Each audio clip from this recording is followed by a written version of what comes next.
आइए अमृतलाल वेगड़ की अमर कृति सौंदर्य की नदी नर्मदा का पारायण करते हैं। सुनते हैं भाग 5 अमरकंटक से डिंडोरी। कोई 6 महीने के बाद हम पुनः अमरकंटक के नर्मदा कुंड के सामने खड़े हैं। गंगोत्री, यमुनोत्री या फिर नर्मदा कुंड, ये वे स्थान हैं जहां नदी पहाड़ की कोख से निकलकर पहाड़ की गोद में आती है। पहाड़ के गर्भ में छुपा हुआ पानी यहां अवतरित होता है। नवजात शिशु की तरह नदी यहां धवल, उज्जवल और कोमल होती है। यहां से हमारी यात्रा का नया अध्याय शुरू हुआ। अभी तक हम नर्मदा के उत्तर तट पर थे, यहां से दक्षिण तट पर आ गए। अभी तक उद्गम की ओर चलते थे, आज से संगम की ओर चलेंगे। कोई 2 घंटे में कपिलधारा पहुंच गए। अधिकांश परकम्मावासी यहां से सड़क पकड़कर कबीर चौरा होते हुए डिंडोरी निकल जाते हैं, लेकिन हमें तो नर्मदा के किनारे किनारे ही जाना था। पर कपिलधारा के सामने की गहरी घाटी को देखकर ठिठक कर खड़े हो गए। वहां से कोई नहीं जाता। वहां पगडंडी तो क्या, पगडंडी की चुटिया तक नहीं थी। बहुत चिरौरी करने पर भी कोई हमारे साथ आने को तैयार न हुआ। उल्टे डरा दिया कि गर्मी के दिन हैं, सांप बिच्छू नदी के किनारे आ जाते हैं, वहां से जाना खतरे से खाली नहीं। सामने की घाटी को देखकर वैसे ही डर लग रहा था, लोगों ने और डरा दिया। लेकिन जाएंगे तो नर्मदा के संग संग, इसी घाटी में से, चाहे जो हो। रक्षा करना मां। ऐन कपिलधारा से नीचे उतरना संभव नहीं था। थोड़ा आगे बढ़कर नीचे उतरे। प्रपात के आसपास मधुमक्खी के सैकड़ों छत्तों को देखकर बड़ा ताज्जुब हुआ। दीपावली के समय एक भी छत्ता नहीं था। मधुमक्खियों को गर्मी में शायद यहां की ठंडक भाती हो। दूध धारा से नीचे उतरे, चट्टानों पर से धीरे धीरे आगे बढ़ रहे थे। कहीं कहीं तो समझ में नहीं आता था कि कहां से बढ़ें। गिरते पड़ते, चढ़ते उतरते, चप्पा चप्पा आगे बढ़ रहे थे। थक जाते तो बैठ लेते, फिर तुरंत चल देते। इस सुनसान घाटी में हम अनावश्यक विलंब करना नहीं चाहते थे। विलंब नर्मदा भी नहीं करना चाहती थी। तेज गति से कूदती दौड़ती नीचे उतर रही थी। अमरकंटक कोई बड़ा पहाड़ नहीं। आते समय हम इसे 2 घंटे में चढ़ गए थे। उस समय नर्मदा का साथ छोड़ दिया था, सीधे पगडंडी से चढ़े थे। इस बार नर्मदा के किनारे किनारे बिना पगडंडी के उतर रहे थे। समय ज्यादा लगेगा, फिर भी तीसरे पहर तक तो उतर ही जाएंगे। नर्मदा की उंगली पकड़कर चल रहे थे। आमने सामने ऊंचे हरे भरे पहाड़ और बीच में गहरी और संकरी घाटी में से बहती हुई तनवंगी नर्मदा। तीसरे पहर घाटी चौड़ी होने लगी। मैं समझ गया कि पहाड़ खत्म होने को है, मैदान आ गया। हमारी खुशी का क्या कहना। अमरकंटक का नाम मेकल भी है, इसलिए नर्मदा का नाम मेकल सुता भी है। मेकल अपनी बिटिया को वनाच्छादित घाटी में से किस हिफाजत से नीचे छोड़ गया है, इसे आज हमने अपनी आंखों से देखा। आगे जाने पर पगडंडी मिल गई। इक्के दुक्के ग्रामीण भी दिखाई देने लगे। शाम होते होते पकरी सोढ़ा पहुंचे। खूब सवेरे आगे बढ़े। सामने के सूखे खेतों में से बहती नर्मदा साफ दिखाई दे रही थी।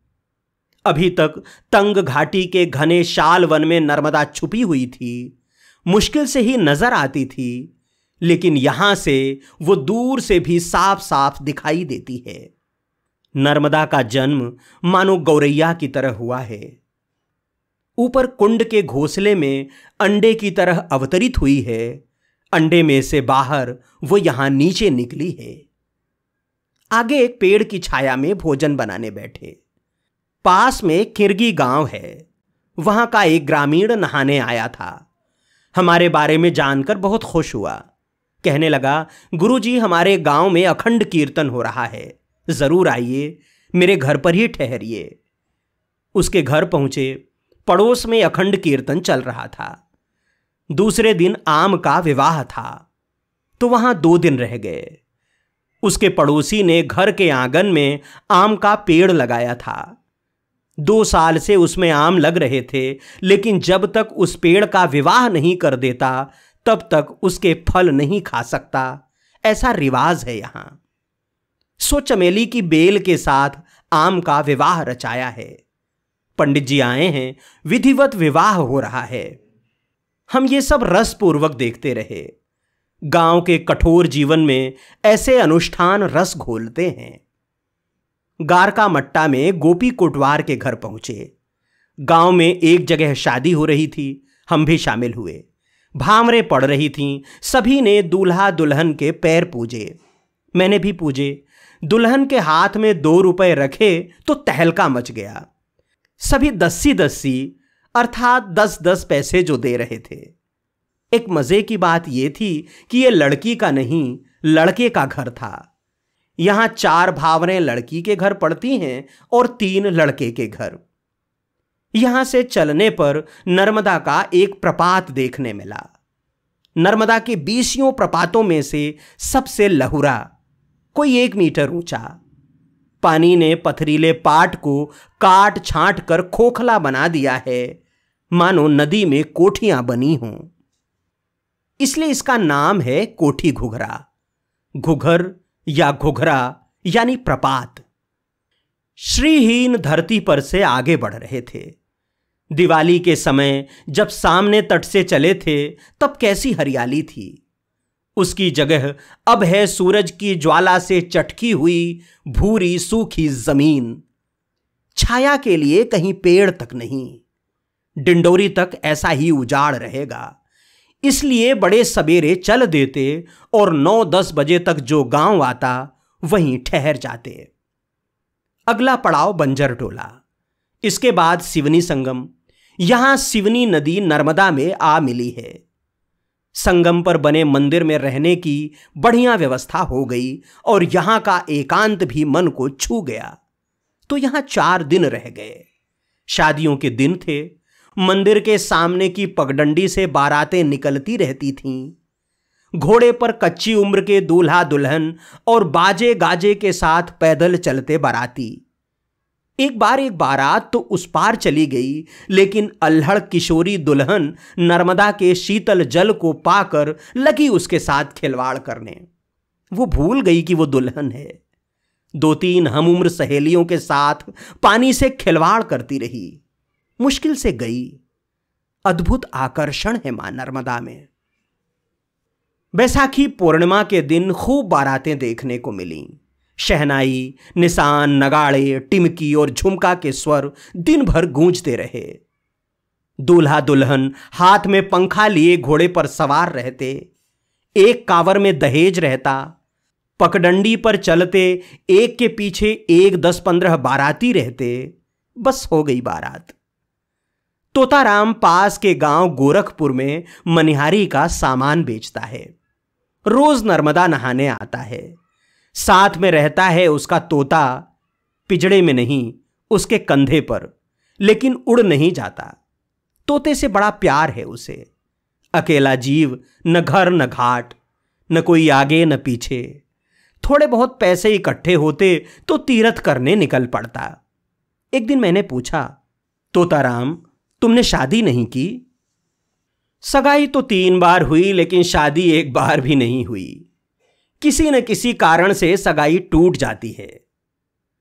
3 सगाई के बावजूद कुंवारे तोताराम की व्यथा कथा सुनकर मन उदास हो गया, लेकिन उसने अपने मन को मना लिया है। तोते में मन लगाया है। एक दिन गोरखपुर का बाजार कराए, फिर चल दिए। गर्मी के दिन थे, खेतों में फसल नहीं थी। पहाड़ नहीं, जंगल नहीं, जंगल तो दूर, छाया के लिए एक पेड़ तक नहीं। सामने का गांव दूर से ही दिखता रहा। रास्ता भटक जाने का कोई भय नहीं। सो पगडंडी की परवाह किए बिना नर्मदा के किनारे किनारे ही चलते। धूप के कारण बुरा हाल था, पर आज आकाश में बादल थे। पत्थर कुचा तक पहुंचते पहुंचते आकाश बादलों से घिर गया।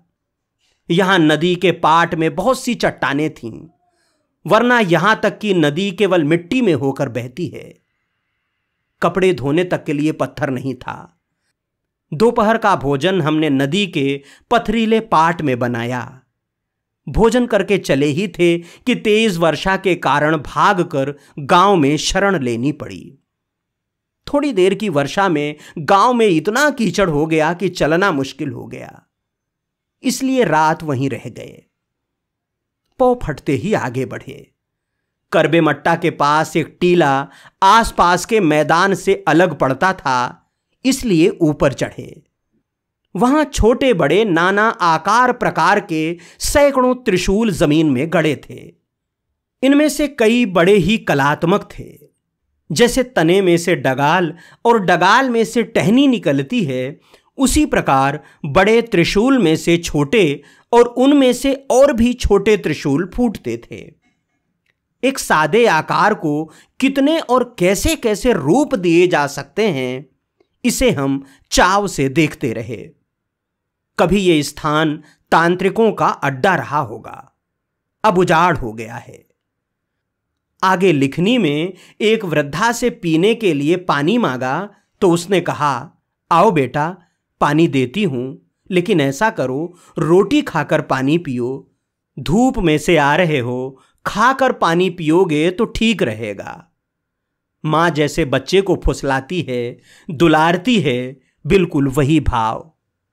उसके नेह को टाल नहीं सका। वो रोटियां ले आई, उन पर शक्कर रखी थी।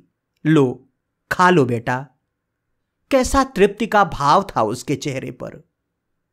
अगला पड़ाव मझिया खार, फिर गोमती संगम, फिर लक्ष्मण मड़वा। लक्ष्मण मड़वा में एक साध्वी रहती थीं। मैंने उनसे कहा कि नौकरी के कारण पूरी परिक्रमा एक साथ नहीं कर सकता, छुट्टियों में थोड़ी थोड़ी करके करता हूं। तो उन्होंने कहा, बेटा इसका दुख न करना। बूंदी का लड्डू पूरा खाओ तो मीठा लगता है, और चूरा खाओ तो मीठा लगता है। दोपहर को डिंडोरी पहुंचे। डिंडोरी बड़ा कस्बा है। यहां नर्मदा पार करने वाले ग्रामीणों का क्रम अबाध गति से चलता रहता है।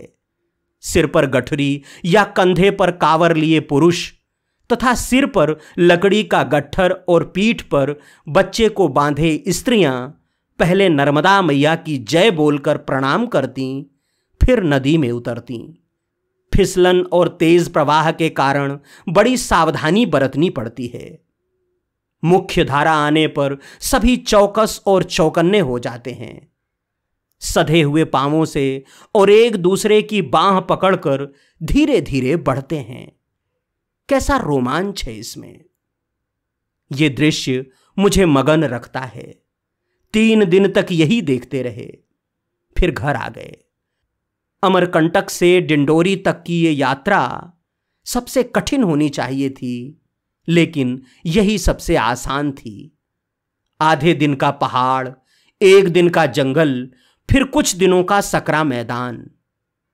नर्मदा जैसी असामान्य नदी भला सामान्य नियम को क्यों कर मानने चली।